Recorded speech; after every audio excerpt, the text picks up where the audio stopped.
ప్రభువైన యేసుక్రీస్తునామమున చేరి వచ్చిన ప్రియులందరికీ వందనాలమ్మా.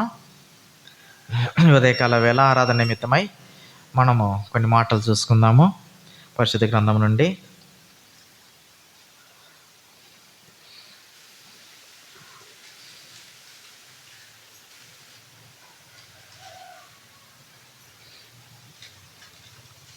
ఎందుకు మనము ఆరాధన చేయాలి దేవునికి? ప్రతి వారం వస్తా ఉన్నాము, ప్రతి వారం కూడా మనము ఆరాధన చేస్తూ ఉన్నాము. ఎందుకు చేయవలసి వస్తుంది? ప్రతిదినం ఇంట్లో కూడా చేసుకోవచ్చు కదా ఆరాధన. ఎందుకు ఏర్పరచుకున్నాడు మన మనసులకి? ఎందుకు ఆరాధన చేయాలి? పైన దేవదూతలు ఉన్నారు, కోటాను కోట్ల దేవదూతలు ఉన్నారు, తర్వాత 24 పెద్దలు ఉన్నారు, 4 జీవులు ఎల్లప్పుడూ ఏమైతే పరిశుద్ధుడు పరిశుద్ధుడు పరిశుద్ధుడిని ఆయన ఆరాధిస్తున్నారు. అయినప్పటికీ కూడా దేవుడు మన ఆరాధననే కోరుకున్నాడు. ఎందు నిమిత్తమే కోరుకున్నాడు? మనల్ని అదే పనిగా సృష్టించుకున్నాడు. ఆయన మనల్ని తన రూపంలో ఏర్పరచుకున్నాడు, తన రూపంలో ఉండాలని ఏర్పరచుకున్నాడు, నిర్మించుకున్నాడు. అంతేకాకుండా ఆయన్ను ఒక మాట చూడండి, యెషయా గ్రంథంలో ఎందుకు ఏర్పరచుకున్నాడంటే, యెషయా 43వ అధ్యాయం ఒక మాట చూడండి. యెషయా గ్రంథము 43వ అధ్యాయం 7వ వచనంలో, నా మహిమ నిమిత్తము నేను సృజించిన వారిని, ఆయన్ను మహిమపరచుటకై మనల్ని ఏర్పరచుకున్నాడు. ఆయన మన ఆరాధన మాత్రమే కోరుకుంటున్నాడు. ఎంతోమంది ఆరాధించవచ్చు, కానీ అక్కడ అనేక మంది దేవదూతలు ఉన్నప్పటికీ కూడా మన ఆరాధననే ఆయన కోరుకున్నవాడుగా ఉంచున్నాడు. గత వారం నుంచి మనం ఒక వారం అంతా కాచి కాపాడినాడు. మరొక ప్రభుదినంలో మనల్ని ప్రవేశించినాడు. అంతేకాకుండా గత సంవత్సరం అంతా కూడా మనకు తోడుగా ఉన్నాడు, వాగ్దానం ఇచ్చినాడు. అనేక అద్భుత కార్యములు, అనేక ఆశ్చర్యకాలు మన ఎడల జరిగిస్తూ వచ్చిన దేవుడు. అయినప్పటికీ కూడా మనకు నూతన సంవత్సరం ప్రవేశింపజేసినాడు. దేన్ని బట్టి? కేవలం ఆయన కృపను బట్టి, ఆయన కరుణను బట్టి మాత్రమే మనము ఇక్కడ సజీవులుగా ఉన్నామంటే కేవలం ఆయన కృప. అందును వచ్చి మనము ఎంతైనా రుణస్థులము. ఒక మాట చూసుకుందాము. ఎస్తేరు గ్రంథము, ఎస్తేరు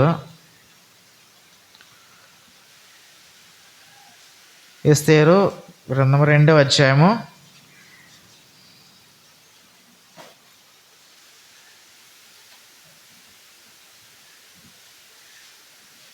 17వ వచనం. ఎస్తేరు 2వ అధ్యాయము 17వ వచనం చదువుకున్నాము. అందరం కలిసి చదువుకుందామా? స్త్రీలందరికంటే రాజు ఎస్తేరును ప్రేమించెను, కన్యకలందరికంటే ఆమె అతని వలన దయాదాక్షిణ్యములు పొందెను. అతడు రాజ్య కిరీటమును ఆమె తల మీద ఉంచి ఆమెను వస్తికి బదులుగా రాణిగా నియమించెను. చిన్న ప్రార్థన చేసుకుందాము.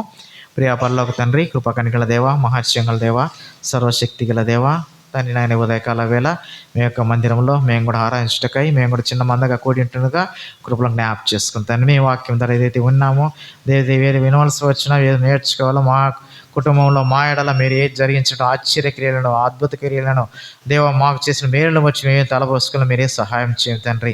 మీ యొక్క వాక్యం ద్వారా మేము విని దేవ ఏ విధంగా మేము ఆరాధించాలో మీరే సహాయం చేయండి తండ్రి. మా హృదయలు మార్చుకొని మాకు ఎక్కడో దేవ పడి చెడి దేవ మరణానికి పాత్ర మమ్మల్ని వేదిక రక్షించినందుకే నీకు వందనాలు చెల్లించుకుంటున్నాము తండ్రి. చేరువచ్చిన పిల్లలందరినీ మీతో ప్రార్థిస్తున్నాము తండ్రి. రావాల్సిన సహకారానికి వచ్చేట్లో ప్రయాణంలో ఉంటున్నారు, సహకారానికి వచ్చేట్లో మీరే సహాయం చేయండి తండ్రి. దేవా ఇది సమయం అంతా దేవునికి సహాయం చేయమని మా ప్రభు యేసుక్రీస్తును అడిగి వేడుకుంటున్నాము తండ్రి. ఆమేన్. చూడండి, అక్కడ స్త్రీలందరికంటే ఎస్తేరు గ్రంథము 2వ అధ్యాయము 17వ వచనంలో స్త్రీలందరికంటే రాజు ఎస్తేరును ప్రేమించెను అంటే అర్థం ఇక్కడ ఎస్తేరు గ్రంథం అనేది ఈ యొక్క మొత్తం మనకి ఎన్ని గ్రంథాలు ఉన్నాయి? మొత్తం బైబిల్ అంతా కలిసి 66 ఉన్నాయి. 66 కేవలం 2 స్త్రీలు మాత్రమే మనకు చూడగలుగుతాం. వాళ్ళ గ్రంథాల పేరు 2 స్త్రీల పేర్లతో మాత్రమే ఉన్నాయి. ఎవరి పేరుతో ఉన్నాయి?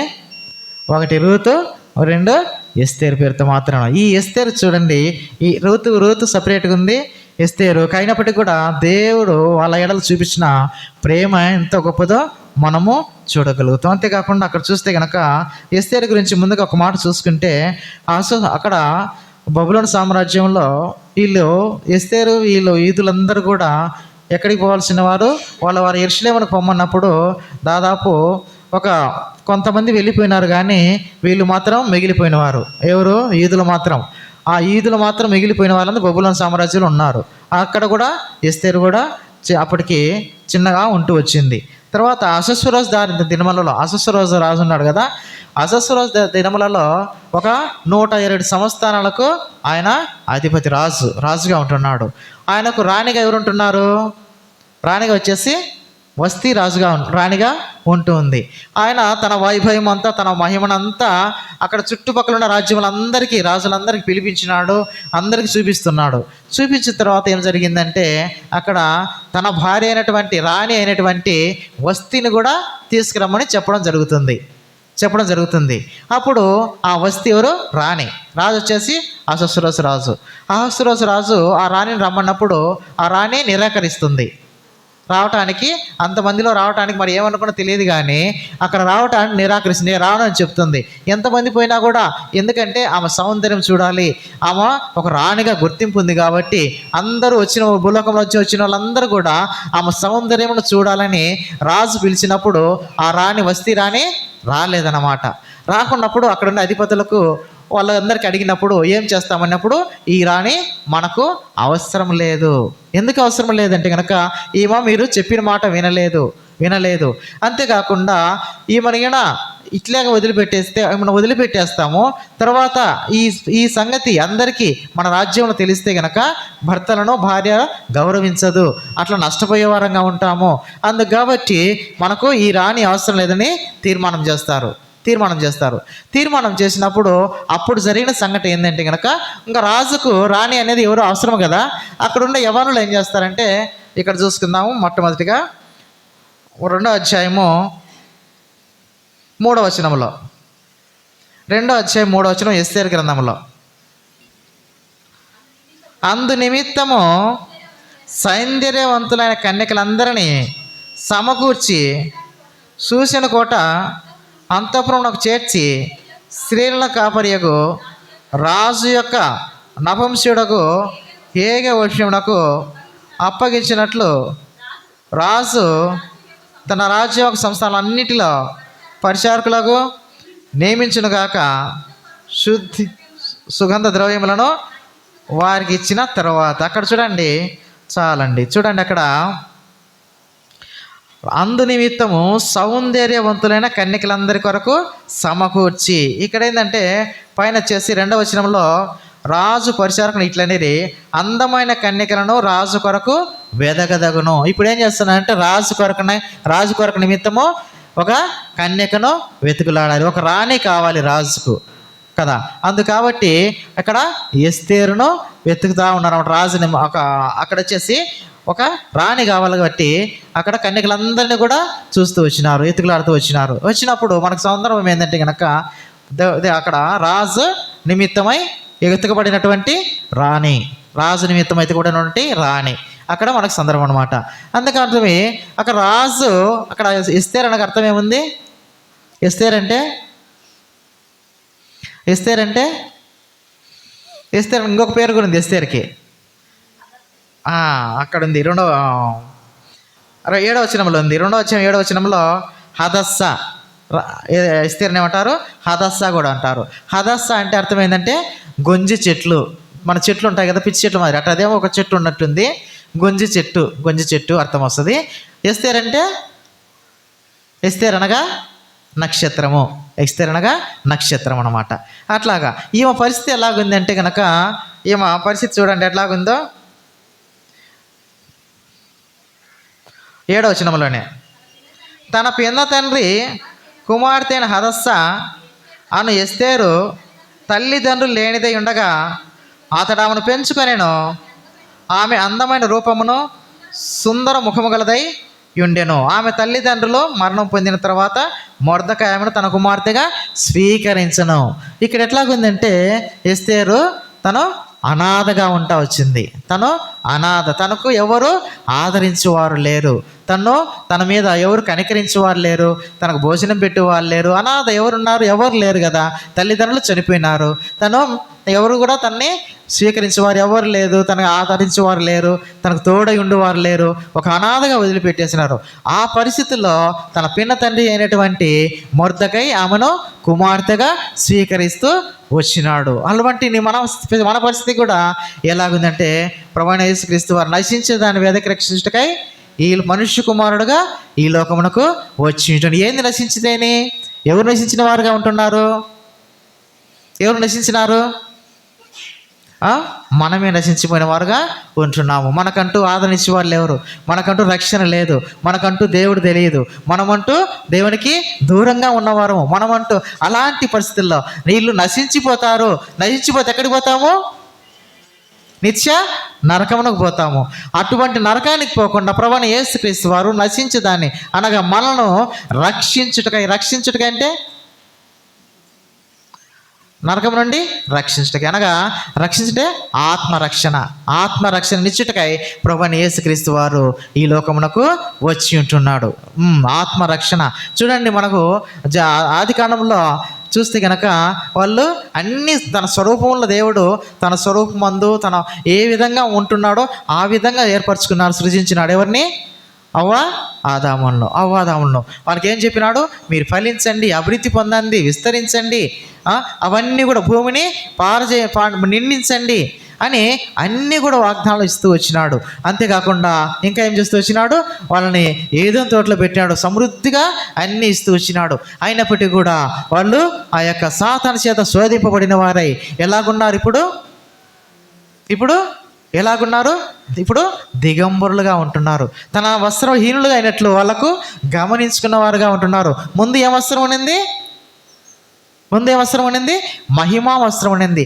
ఆ మహిమా వస్త్రం దేవుని యొక్క మహిమ ఉన్నంత వరకు, దేవుని యొక్క ప్రభావం ఉన్నంత వరకు, దేవుని యొక్క ఆదరణ ఉన్నంత వరకు, దేవుని యొక్క ప్రేమ వాళ్ళ మీద ఉన్నంత వరకు వాళ్ళకు ఎటువంటిది కొదవలేదు, ఎటువంటి దిగంబరత్వం కనపరాలేదు. ఎప్పుడైతే తాను సాతాను శోధింపబడుతూ వచ్చినారో తన మహిమను పోగొట్టుకున్న వారుగా ఉన్నారు. ఇప్పుడు దేవుడు వచ్చినాడు సాయంకాలం వేళ, ప్రతి దినం సాయంకాలం వేళ వాళ్ళతో మాట్లాడుతుండేవాడు. ఇప్పుడు ఆదామా ఎక్కడున్నావంటే ఎక్కడున్నారు? చెట్టు చాటున దాక్కున్న వారుగా ఉంటున్నారు. చెట్టు చాటున అక్కడి నుంచి పాపము ప్రారంభమైంది. వాళ్ళు ఆ యొక్క మాట వినకపోవడం, ఆ యొక్క మరణానికి వాళ్ళు పాత్రలు. అప్పుడు ఏం జరిగింది? అక్కడ తాను నష్టపోతూ వచ్చినారు. అదే ఆ సమయంలో కనుక దేవుని దగ్గరికి వెళ్ళి, ప్రభువా మేము పాపం చేసినాం, మేము తప్పిదం చేసినాం, నీ మాట వినలేదు, మేము నష్టపోయినాం, మమ్మల్ని క్షమించు ప్రభువా అని ఒక్క మాట నింటి కనుక దేవుడు క్షమించి ఉండేవాడు. మనకు కూడా అంత శిక్ష ఉండేది కాదు. ఆ యొక్క పాపం చేయడానికి వచ్చి మనము అదే పాప శిక్షలోకి ప్రతి మానవుడు కూడా పుట్టుకతోనే పాపుగా ఉంటూ వచ్చినాడు. అందువలన ఆ యొక్క పాపంతో అటువంటి నశించిపోయిన మన నిమిత్తము ప్రభువైన యేసుక్రీస్తు వారు ఈ లోకంలోకి వచ్చి ఉన్నారు. అంతేకాకుండా ఐగుప్తులో నుంచి అక్కడ దాసత్వంలో ఉన్నటువంటి ఇశ్రాయేలీయులను నడిపిస్తూ వచ్చినాడు. ఎవరు నాయకుడిగా ఉంటే ఎవరు వచ్చినారు? మోషే నాయకుడిగా ఉంటే 40 సంవత్సరాలు నడుపుతూ వచ్చినాడు. అయినప్పుడు కూడా వాడు ఎన్నోసార్లు సనుగునారు, గొనిగినారు, దేవునికి వ్యతిరేకమైన క్రియలు చేస్తూ వచ్చినారు. వాళ్ళకి కావాల్సిన ఆహారం ఇచ్చినారు, కావాల్సిన నీరు ఇచ్చినారు, కావాల్సిన బట్టలు అన్నీ కూడా వాళ్ళు 40 సంవత్సరాలు నడిచినప్పుడు కూడా వాళ్ళ చెప్పులు అరగలేదు, బట్టలు చినగలేదు అంట. చూడండి, పగలు మేఘస్తంభంగాను, రాత్రి అగ్నిస్తంభంగాను చేసుకుంటూ వచ్చినాడు. అయినప్పటికీ కూడా వాళ్ళు ఎన్నోసార్లు దేవుని వ్యతిరేకిస్తూ వచ్చినారు. అందుకాబట్టి ప్రతిసారి కూడా మోషే ఏం చేస్తూ వచ్చినాడు? ప్రార్థన చేస్తూ వచ్చినాడు. వాళ్ళ నిమిత్తమై ప్రార్థన చేయడము దేవుడు కరుణించి. అయినప్పటికీ కూడా వాళ్ళందరినీ సర్వనాశనం చేయాలని ప్రభు పూడుకున్నప్పుడు మళ్ళీ వాళ్ళ మీద కనికరం పొందించినట్టు దేవుడు. మన జీవితంలో కూడా ఎన్నోసార్లు అలాగా వ్యతిరేకించినాం, ఎన్నోసార్లు దూరంగా ఉంటూ వచ్చినాం. ఎవరో మనకు దేవుడు తెలియదన్న రీతిలో ఉంటూ వచ్చినాము, దేవునికి అనరాని మాటలు అంటూ వచ్చినాం, అవమానపరుస్తూ వచ్చినాం. అటువంటి మనవలను దేవుడు ఏం చేస్తూ వచ్చినాడు? రక్షిస్తూ వచ్చినాడు. తన మందిరంలోనికి ఏం చేసినాడు? పిలిచినవాడుగా ఉంటున్నాడు. ప్రియా సహోదరులారా, అందుకోసమే ప్రార్థన నిబంధన గ్రంథంలో అనేక ప్రవక్తలను ఏర్పరుస్తూ వచ్చినాడు. దేని నిమిత్తమై? ఇప్పటికైనా ఇశ్రాయేలు ఆ మనుషులు ఇప్పటికైనా మారుతారేమో, ఈ మాటలు వినడం ద్వారా ఆయన రక్షణలోకి వస్తారేమో, ఆయన తెలుసుకుంటారేమో అని ఎంతోమంది ప్రవక్తను అక్కడ దానియేలు అయితేమి, హెజ్కేలు అయితేమి, ఎజ్రా అయితేమి, నెహెమ్యా అయితేనేమి అనేక మందిని ప్రవక్తలను పంపిస్తూ వచ్చినప్పుడు కూడా వాళ్ళందరూ కూడా వినినట్టే ఉన్నారు, కానీ అందరిని వ్యతిరేకించినారు. చాలా మందిని కూడా అవమానం చేసి చాలా మందిని కూడా చంపిన వారుగా ఉంటున్నారు. అటువంటి ఘోరమైన పరిస్థితుల్లో మనం కూడా ఉంటే ప్రియా సహోదరులారా, ఒక మాట చూడండి అక్కడ మత్తయి సువార్తలో 21వ అధ్యాయము 21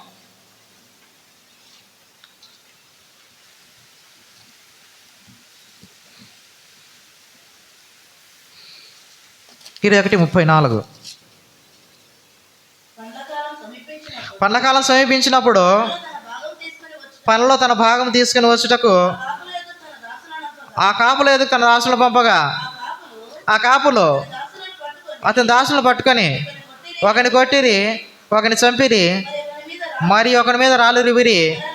మరలా అతడు మునుపటి కంటే ఎక్కువ మంది ఇతర దాసులను పంపగా వారు వీరిని ఆ ప్రకారమే చంపిరి. తుదకు నా కుమారు సన్మానించారు అనుకొని తన కుమారు వారి వద్దకు పంపాను. చూడండి, ఇక్కడ చూస్తే కనుక అక్కడ ప్రవక్తలను పంపిస్తూ వచ్చినాడు. ఇక్కడ సాదృశ్యంగా తీసుకుంటే వీళ్ళు కూడా ఏం చేసినారు, ఇక్కడ తన కాపులను పంపించినప్పుడు వాళ్ళని చంపినారు, కొచ్చినారు. అదేవిధంగా చివరకు తన కుమారుని పంపించినా కూడా తన కుమారుడికి ఏం చేసినారు, చంపినట్లుగా మనం చూడగలుగుతాం. ప్రియ సహోదర సహోదరులారా, ఈ ఉదయకాలం ప్రభువైన యేసుక్రీస్తు వారు మన నిమిత్తమై, మన పాపముల నిమిత్తమై, మన దోషముల నిమిత్తమై ఈ లోకంలోకి వచ్చి తాను చనిపోయిన వాడుగా ఉంటున్నాడు. శిలువలో రక్తం కాచి చనిపోయి సమాధి చేయబడి తిరిగి 3వ దినాన పునరుత్థానుడై లేచిన వాడుగా మనకు చూడగలుగుతాము. అక్కడ యెహోషువ రాజు కొరకు వెతకబడినటువంటి ఎస్తేరుగా మనము చూడగలుగుతాము. వెతకబడినటువంటి ఎస్తేరు మనములు కూడా వెతుకుతూ వచ్చినాడు ప్రభువైన యేసుక్రీస్తు వారు. అంతేకాకుండా రెండోది ఒక మాట చూసుకుంటే కనుక అదే ఎస్తేరులో 2వ అధ్యాయము, ఎస్తేరు 2వ అధ్యాయంలో 2వ మాటగా చూసుకుంటే కనుక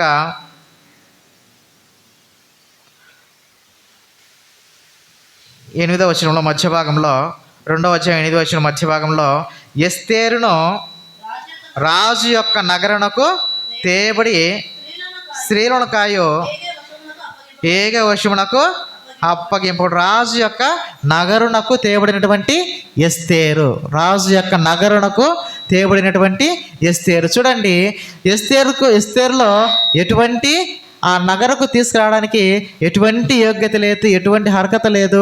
ఎక్కడో ఒక అనాథగా ఉంది, తను నిస్సహాయ పరిస్థితిలో ఉంది, తనని ఆదరించి వారు ఎవరు లేరు.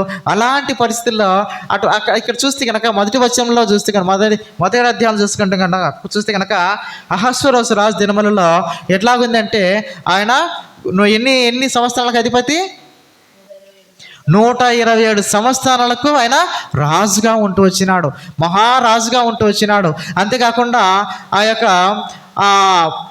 యొక్క రాజ్యాన్ని చూపించడానికి అందరినీ ఆహ్వానించినాడు. ఎన్ని దినాలు చూపించినాడు ఆ యొక్క రాజ్యాన్ని, ఆ యొక్క అంతఃపురం ఆ రాజ్యాన్ని చూపించడానికి 180 దినములు 180 దినములు పట్టిందంట ఆ యొక్క రాజ్యాన్ని చూపించడానికి. ఆయన మహిమ దేవుని యొక్క అక్కడ చూడండి 4వ వచనంలో అతడు తన మహిమగల రాజ్యం యొక్క ఐశ్వర్య ప్రభావములను, తన మహత్యాశ గ్రంథాలను అనేక దినములు అనగా 180 దినములు కనుపరిచను. చూడండి, ఆ యొక్క రాజ్యాన్ని చూడడానికి, ఆ అంతఃపురము, ఆయన చేసిన అభివృద్ధిని చూడడానికి, ఆయన మహిమను, ఆయన ప్రభావాన్ని చూడడానికి ఎన్ని దినములు పట్టింది, 180 దినములు పట్టింది. అనగా 180 దినాలంటే దాదాపు 6 నెలలు పట్టింది చూడడానికి. మనం ఒకవేళ ఎంత కష్టపడి కొన్ని సంవత్సరాలు 40 ఏళ్ళు 20 ఏళ్ళు 30 ఏళ్ళు కష్టపడి ఒక ఇల్లు కట్టిస్తే ఎంతసేపు చూడగలుగుతాము? 1 గంట, అర్ధ గంట, 2 గంటలు అయిపోతుంది మన ఇల్లు చూడాలంటే. కానీ ఇక్కడ ఈ యొక్క రాజు యొక్క మహిమను ప్రభావాన్ని చూడడానికి ఎన్ని దినములు పట్టిందంటే 180 దినాలు, అంటే 6 నెలలు పట్టిందంట. చూడండి, అక్కడ విందు ఎవరికి ఇచ్చినాడు చూడండి, అనేక మంది గనులకేమి. 5వ వచనంలో ఆ దినంలో గడిచిన తర్వాత రాజు సూచన కోటలోనున్న అల్పులకేమి, ఘనులకేమి, జనులకి అందరికీ రాజు కోటలోని తోట ఆవరణంలో 7 దినములు గొప్ప విందిచ్చినాడు. 7 దినములు అక్కడ ఘనులకేమి, అల్పులకేమి, సామాన్యులకు కూడా 7 దినములు విందిచ్చినాడు. వాళ్ళు తాగిన గ్లాసులు ఎట్లున్నాయంట చూడండి, వాళ్ళు తాగే గ్లాసులు ఎట్లున్నాయంట 7వ వచనంలో అచ్చట కూడిన వారికి వివిధమైన బంగారు పాత్రలతో పానం ఇచ్చుచుండెను. చూడండి, వివిధమైన బంగారు గ్లాసులు అన్నమాట, అవి బంగారు గ్లాసులతో. తర్వాత వాళ్ళు నడిచిన నేల, అంటే వాళ్ళు నడిచిన పైన నేల ఉంది చూడండి, 6వ వచనంలో అవిసనారితో చేయబడినటువంటి తాళ్ళతో చలువరాతి స్తంభముల మీద ఉంచబడిన వెండి కమ్ములను తగిలించిన తెలుపును ఊదా రంగును కలిసిన తెరలు వేలాడుచుండెను. అంతేకాకుండా చూడండి అక్కడ మరియు ఎరుపు, తెలుపు, పసుపు, నలుపు 5 అయిన చలువరాలు పరిచిన నేల మీద వెండి బంగారుమయమైన జలతారు గల పరుపులుండెను. చూడండి, మనం తెలుపు నలుపు రాళ్ళని చూసినాం, కానీ ఇక్కడ చూడండి తెలుపు, నలుపు, పసుపు, ఎరుపు అనేక రకమైన రంగులతో కూడినటువంటి రాళ్ళు. తర్వాత అక్కడ వచ్చేసి చలువరాలు అయితేనే బంగారుమయమైన జలతారు గల పరుపులుండి. చూడు, సామాన్యులకు కూడా ఈ రాజే సామాన్యమైన భూలోకంలో ఈ రాజు ఇంత మహిమ ప్రభావం ఉంటే కనుక మన రాజు ఎలాగుండాలి చూడండి. అంతకంటే గొప్ప రాజు, అంతకంటే శ్రేష్టమైన రాజు, అంతకంటే ఇక్కడ ఉన్న వస్తువుల కంటే ఇంకా గొప్పవిగా మన కొరకై సిద్ధపరిచిన రాజు. అంతేకాకుండా అక్కడ చూడండి ఇంకొక మాట చూసుకుంటే కనుక ఆహారం కూడా 7 దినములు ఏ విధంగా చెప్పినాడు చూడండి. 8వ వచనంలో ఆ విందు పానము ఆజ్ఞానుసారంగా జరుగుటను బట్టి ఎవరును బలవంతం చేయలేదు, ఎవడు కోరినట్టు వానికి పెట్టవలనని తన కోట పని వారికి రాజు ఆజ్ఞించిన. ఎవరు కోరినట్టు వాళ్ళకి 24 గంటలు ఏ ఇష్టమైన ఆహారం కావాల్సింటే మటన్ కానీ చికెన్ కానీ ఏది కావాలంటే అది ఆహారం ఎటువంటి కొదువు లేకుండా పెట్టనని చెప్పినట్లుగా మనం ఇక్కడ గ్రహించగలుగుతాము. చూడండి, ఇక్కడ ఈ రాజు సామాన్యమైన రాజు ఇక్కడ చేయగలిగితే మన రాజు షాలేము రాజు, ఆయన మహిమ కలిగినటువంటి రాజు, సకల రాజ్యములకు రాజు, ఆయన రాజులకు రాజు, ప్రభులకు ప్రభులు. అటువంటి రాజు మనకు ఇంతకంటే ఇంకా గొప్పగా సిద్ధపరుస్తూ వస్తున్నాడు. కాబట్టి ఆ రాజును మనము ఆరాధించాలి. మొట్టమొదటిగా ఏం చూసుకున్నాము? రాజు నగరుకై మొట్టమొదటిగా రాజు కొరకై వెతకబడినటువంటి ఎస్తేరు, ఎటువంటి అర్హత లేని ఎస్తేరు. రెండవదిగా రాజు నగరునకు తేబడినటువంటి ఎస్తేరు. మూడవదిగా ఒక మాట చూసుకుంటే కనుక చూడండి, అదే 2వ అధ్యాయంలోనే 17వ వచనంలో స్త్రీలందరికంటే రాజు ఎస్తేరును ప్రేమించాను. స్త్రీలందరికంటే రాజు ఎస్తేరును ప్రేమించిన వాడుగా ఉంటున్నాడు. అంతేకాకుండా అక్కడ చూడండి, ఆమె యందు దయ కలిగిందంట. ప్రేమించిన తర్వాత అక్కడ కన్యకలందరికంటే దయాదాక్షిణ్యములో పొందెను. దయాదాక్షిణ్యమును పొందిన స్త్రీగా మనం అక్కడ చూడగలుగుతాం. చూడండి, అటువంటి ఎక్కడో అనాథ ఉన్నటువంటి స్త్రీని ఏం చేసినాడు? స్త్రీలందరికంటే రాజు ఎస్తేరును ఎక్కువగా ప్రేమించు వచ్చినాడు. నా మనమల్లో కూడా ప్రభువైన యేసుక్రీస్తు వారు అంతకంటే ఎక్కువగా ప్రేమించిన వాడుగా మనము అక్కడ చూడగలుగుతాము. అంతేకాకుండా చూడండి, ఇక్కడ చూడండి 2వ సమూయేలులో దావీదుని ఏ విధంగా ప్రేమిస్తూ 2వ సమూయేలు 7వ అధ్యాయము ఎక్కడో ఉన్నటువంటి 7వ అధ్యాయము 8-9 వచనాల్లో, కాబట్టి నీవు నా సేవకుడు దావీదుతో ఇలాగ చెప్పుము, సైన్యములకు ప్రతి యెహోవా నీకు సెలవిచ్చినది ఏమనగా, గొర్రెల కాపులోనున్న నిన్ను గొర్రెల దొడ్డిలో నుండి తీసి ఇశ్రాయేలును నా జనుల మీద అతిపెద్దిగా నియమించితివి. నీ పోట్ల చెట్లను నీకు తోడుగా నుండి నీ శత్రువులందరినీ నీ ఎదుట నిలవకుండా నిర్మూలన చేసి లోకంలోని ఘనులైన వారికి కలుగు పేరు నీకు కలుగజేస్తున్నాను. చూడండి, ఎక్కడో గొర్రెల దొడ్డిలో ఉన్నటువంటి దావీదును దేవుడు ఎంతగానో హెచ్చిస్తూ వచ్చినాడు. అక్కడ సమూయేలు అభిషేకించడానికి వచ్చినప్పుడు అక్కడ అందరు అన్నదమ్ములు అందరు ఉన్నారు, కానీ దావీదు మాత్రం లేడు. అందరిని ఒకరి తర్వాత అందరినీ అభిషేకిస్తుడు. ఇంకా ఎవరన్నా ఉన్నారంటే ఇంకొకడు ఉన్నాడు, అరణ్యంలో గొర్రెలు కాసుకుంటున్నారు. అంటే గుర్తింపు లేనివాడుగా, అసలుకు ఆ ఇంట్లో ఒక అక్కడ ఎటువంటి ఆదరణ లేనివాడుగా ఉంటున్నాడు. అంతేగానక గుర్తింపు లేనివాడుగా ఉంటున్నాడు. అసలు ఆ ఇంట్లో ఒకడు ఉన్నాడని అసలు వాళ్ళు అనుకున్న వాళ్ళు కూడా కాదు అన్నదమ్ముళ్ళు.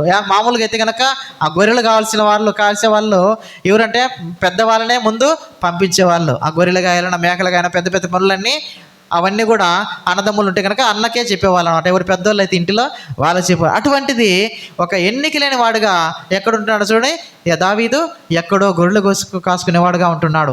అయినప్పుడు కూడా సమూయేలు అతన్ని పిలిపించినప్పుడు అతన్ని గొర్రెలు కాసుకునేవాడిని దావీదుని పిలిపించినట్లు మనం అక్కడ చూడగలుగుతాము. చూడండి, అటువంటి గొర్రెలు కాసుకుంటే దావీదు ఇప్పుడు ఎక్కడున్నాడు?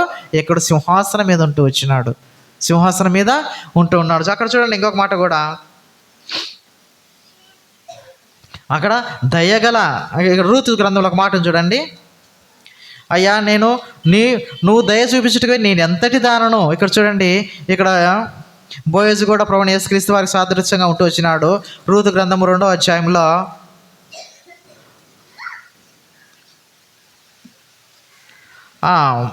10వ వచనం,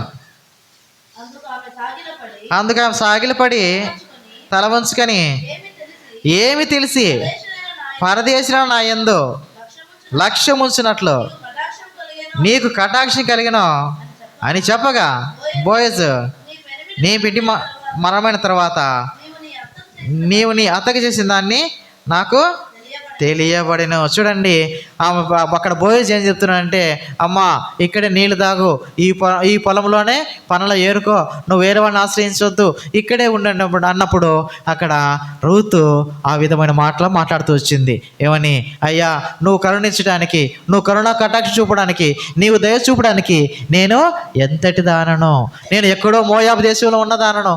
ఆ యొక్క మోయాబు దేశంలో అందరూ విగ్రహారాధికులు, అక్కడ వాళ్ళ మధ్య ఉన్నవాళ్ళు, అక్కడంతా గర్విష్ఠులు, అక్కడంతా ఎటువంటి వారు చాలా చెడ్డ మనుషులు. బట్టి అటువంటి నాకు ఈ యొక్క యెరూషలేముకు వచ్చిన తర్వాత నువ్వు దయ చూపించుటకై నేను ఎటువంటి దానను, నేను ఎటువంటి ఎన్నిక లేని దానను, అటువంటి నా ఎడల నీవు దయ చూపించినావు అన్నట్లుగా ఇక్కడ ప్రభువైన యేసుక్రీస్తు వారు మన ఎడల దయ చూపించినట్లు.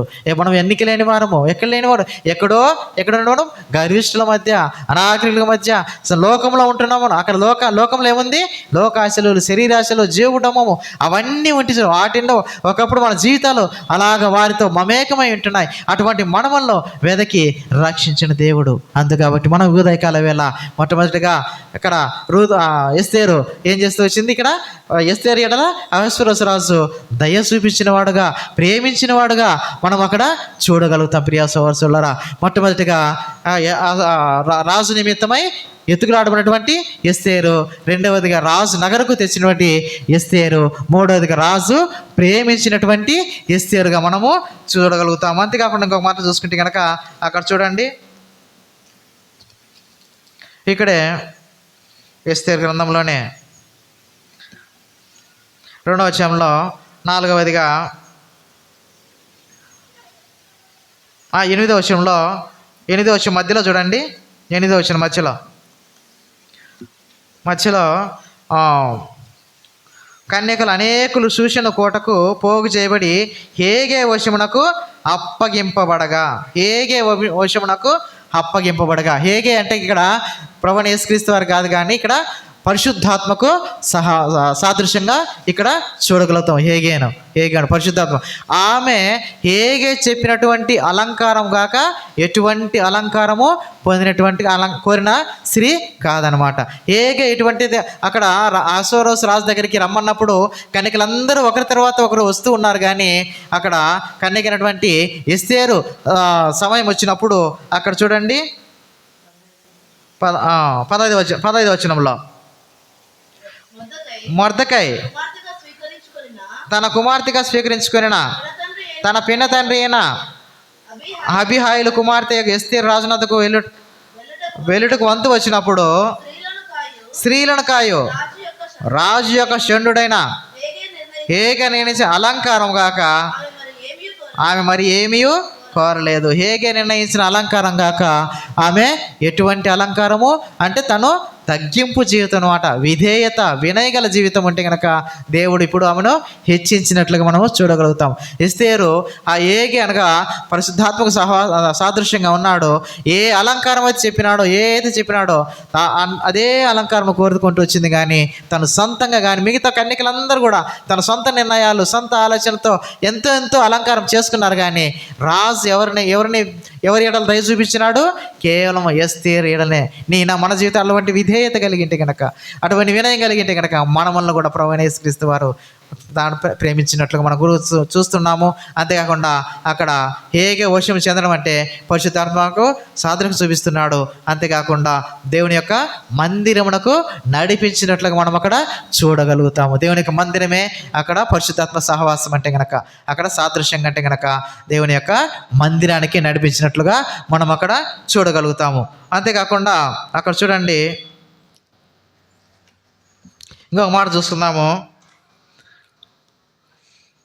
2వ అధ్యాయంలోనే, ఎస్తేరు 2వ అధ్యాయంలోనే 5వ వచనం, 17వ వచనం, 2:17. అక్కడ 3వ భాగంగా చూసుకుంటే కనుక, 5వ భాగంగా చూసుకుంటే కనుక, అతడు రాజ్య కిరీటమును ఆమె తల మీద ఉంచి ఆమెను వస్తికి బదులుగా రాణిగా నియమించాను. చూడండి, రాజ్య కిరీటము ఎవరికి వచ్చింది? ఇప్పుడు ఎస్తేరుకు వచ్చింది. 127 సంవత్సరాలకు రానైనట్లుగా మనము చూడగలుగుతాం. ఇక్కడ చూడండి, ఎక్కడో ఉన్నటువంటి ఎస్తేరు, ఎక్కడో అనాథగా ఉన్నటువంటి ఎస్తేరు, ఎటువంటి ఆదరణ లేక నిస్సహాయ పరిస్థితుల్లో, నిరాశ పరిస్థితుల్లో ఉన్నటువంటి ఎస్తేరు ఇప్పుడు ఎక్కడైంది? ఒక రాణి అయింది. చూడండి, రాజ్య కిరీటమును ధరించిన ఎస్తేరుగా మనము అక్కడ చూడగలుగుతాము. చూడండి, అంతేకాకుండా ఇక్కడ చూడండి, 1 సమూయేలు గ్రంథంలో ఒక మాట చూస్తుంటే కనుక, 1 సమూయేలు మన పరిస్థితి ఎలా ఉండిందంటే కనుక, 1 సమూయేలు 2వ అధ్యాయంలో 6వ వచనం, జనులను సజీవులుగాను మృతులుగాను చేయువాడు యెహోవాయే, పాతాళమునకు పంపుచు అందులో నుండి రప్పించుచుండువాడు ఆయనే. యెహోవా దారిద్ర్యమును ఐశ్వర్యమును కలుగజేయువాడు, కృంగజేయువాడు, లేవనెత్తువాడు ఆయనే. చూడండి, దరిద్రులను అధికారులతో కూర్చోబెట్టుటకును, మహిమగల సింహాసనమును స్వతంత్రింపజేయుటకును వారిని మంటిలో నుండి ఎత్తువాడు ఆయనే. లేమిగల వారిని పెంట కుప్పడి మీద నుండి లేవనెత్తువాడు ఆయనే. నీ నా మన పరిస్థితి ఎట్లా ఉండే కనుక, ఒకప్పుడు దరిద్రులుగా ఉంచిమి. అంతేకాకుండా ఎటువంటి మనము మరణానికి పాత్రలుగా ఉంటిమి. మరణంలో నుండి మనములను జీవంలోకి దాటించినాడు. మరణంలో నుండి అక్కడ చూడండి, ఒక మాట 103 కీర్తనలో 103 అక్కడ చూడండి,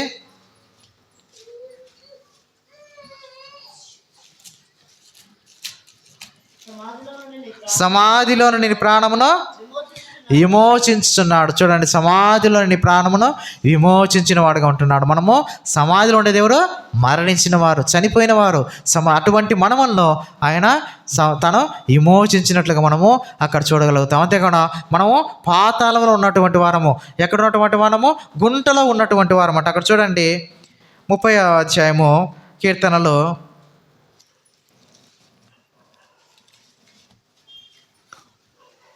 3వ వచనము, యెహోవా పాతాళం నుండి నా ప్రాణం లేవదీస్తివి, నేను గోతిలో దిగకుండా నీవు నన్ను బ్రతికించితివి.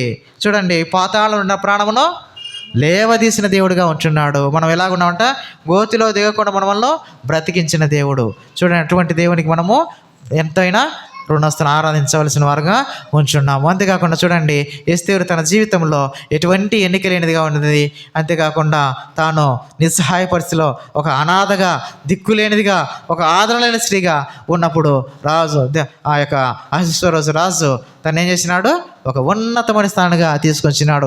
ఈ లోకంలోనే అటువంటి రాజు, అటువంటి ఎస్తేరును ఎటువంటి ఉన్నతమైన స్థానం తీసుకొచ్చినాడో, అలాగున మన ప్రభువుని యేసుక్రీస్తు వారు, ఆ మహిమగల రాజు, ఆ షాలేము రాజు, ఆ అలంకరింపబడిన రాజు నీ నా మన నిమిత్తమై, అక్కడ అహష్వేరోషు రాజు ఎస్తేరు నిమిత్తమై ప్రాణం పెట్టలేదు, కానీ మన నిమిత్తమై మన రాజు ప్రాణం పెట్టినాడు. మన పాపముల నిమిత్తమై, మన దోషముల నిమిత్తమై, మన అతిక్రమణ నిమిత్తమై వాటన్నిటి తప్పించుకై ప్రభువుని యేసుక్రీస్తు వారు ఈ లోకంలోకి వచ్చి తను ప్రాణం పెట్టినాడు. మనం చూడగలుగుతాం. తన స్వరూపమైన సొగసులంతా కోల్పోయినాడు. ఆయన విసర్జింపబడినాడు. వ్యసనాక్రాంతుడుగా చేయబడినాడు.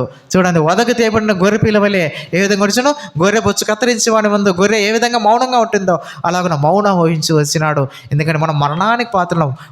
మరణిస్తే కనుక ఎక్కడ పోవాలా? నిత్య నరకానికి పోవాల్సిన వాడు. అటువంటి మరణంలో తప్పించి జీవంలోకి దాటించిన ప్రభువైన యేసుక్రీస్తు వారు ఈ లోకంలోకి వచ్చి ఉంటున్నాడు. చూడండి ప్రియ సహోదరులారా, ఈ కొద్ది మాటలు మనం విన్న ఎస్తేరు జీవితంలో ఎలాంటిది, ఆ యొక్క రాజు ఏ విధంగా మన రాజు ఏ విధంగా మన జీవితంలో ఎటువంటి మేలు చేసినాడో, ఎటువంటి ఆశీర్వాదం ఇచ్చినాడో, ఎక్కడో ఉన్నటువంటి పడి చెడిన పనులను తన రాజ్యమునకు అనగా తన మందిరమునకు ఏ విధంగా ఆహ్వానిస్తూ వచ్చినాడో ఈ కొన్ని మాటలు తలపోసుకుంటూ మనము ఆరాధనలో పాల్గొందాం. లేచి చిన్న పాట పాడుకుంటుండగా తర్వాత మనం ఆరాధనలోకి వెళ్దాం.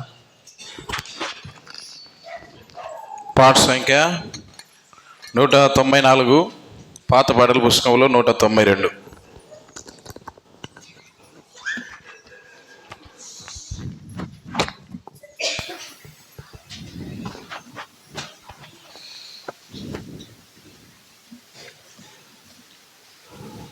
ప్రాణం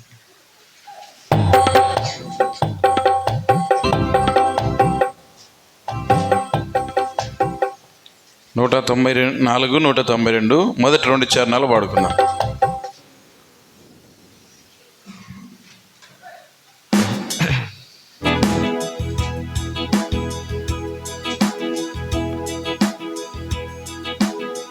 నా ప్రియుడా పాప విమోచకుడా ప్రభు యేసు, నా ప్రియుడా పాప విమోచకుడా ప్రభు యేసు, నా ప్రాణమును కాపాడి నూతన బలము సగేను, నా ప్రాణమును కాపాడి నూతన బలము సగేను. స్తుతి గీతములతో ఆరాధించెదను ఎల్లప్పుడూ, స్తుతి గీతములతో ఆరాధించెదను ఎల్లప్పుడూ. నా ప్రియుడా పాప విమోచకుడా ప్రభు యేసు, నా ప్రియుడా పాప విమోచకుడా ప్రభు యేసు, యేసుని రక్తమందు ముక్తి లభించెను స్తుతించెదా, యేసుని రక్తమందు ముక్తి లభించెను స్తుతించెదన్. యేసుని నిత్య జీవం